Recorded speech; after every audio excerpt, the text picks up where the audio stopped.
Nuevamente, el presidente Gustavo Petro insiste, y de hecho ya lo hicieron, inscribieron un comité para recoger más de 3 millones de firmas que convocarían a una Asamblea Nacional Constituyente. De hecho, es fallida esta actitud del gobierno nacional porque los tiempos no darían para que ese tema se dé antes de salir del gobierno, puesto que ya el 7 de agosto del 2026 tendría que abandonar la Casa de Nariño y no tendría los tiempos suficientes para esa imaginaria y supuesta asamblea constituyente. Asamblea con la que por supuesto no estamos de acuerdo, porque me parece que la Constitución de 1991 es una de las mejores que ha tenido en la historia colombiana,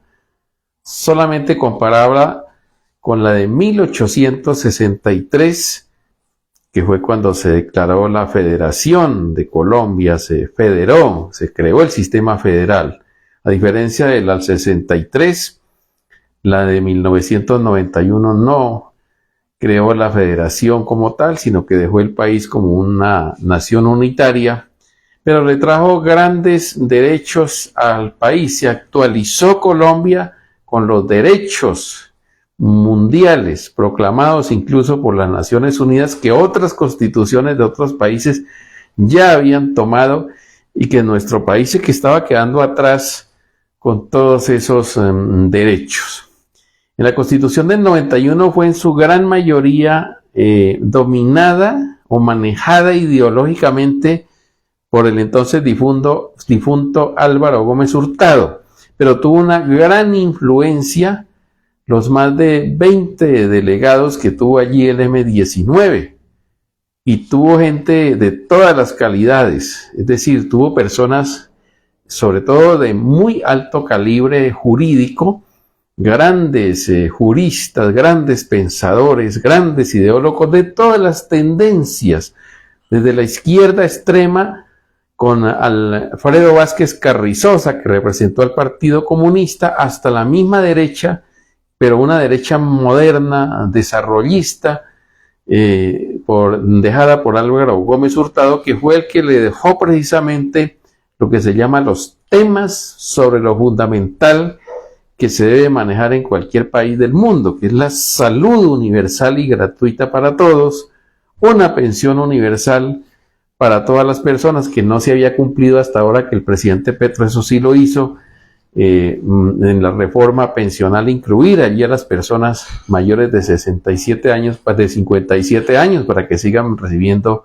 una pensión sin haber cotizado, y temas fundamentales. Obviamente, como estaba de moda ya la corriente neoliberal en el mundo, y el presidente César Gaviria Trujillo era un representante de ese neoliberalismo económico, pues dejaron allí en la Constitución del 91 todos los ingredientes necesarios para que la privatización de lo estatal avanzara a paso firme. Fue así como se convirtió la salud ya no en un derecho fundamental, sino que se mercantilizó. Pero ese ya es un tema aparte. Pero es decir, la Constitución del 91, lo que hay que hacerla es cumplir. Cumple con todos los reglamentos y todos los derechos habidos y por haber. Hay que hacerla cumplir simplemente. Ahora, que el Congreso de la República no haya aprobado, no apruebe reformas estructurales del país, es porque nuestro país sigue siendo un electorado cooptado por los políticos de la derecha. Unas elecciones que siguen siendo compradas en su gran mayoría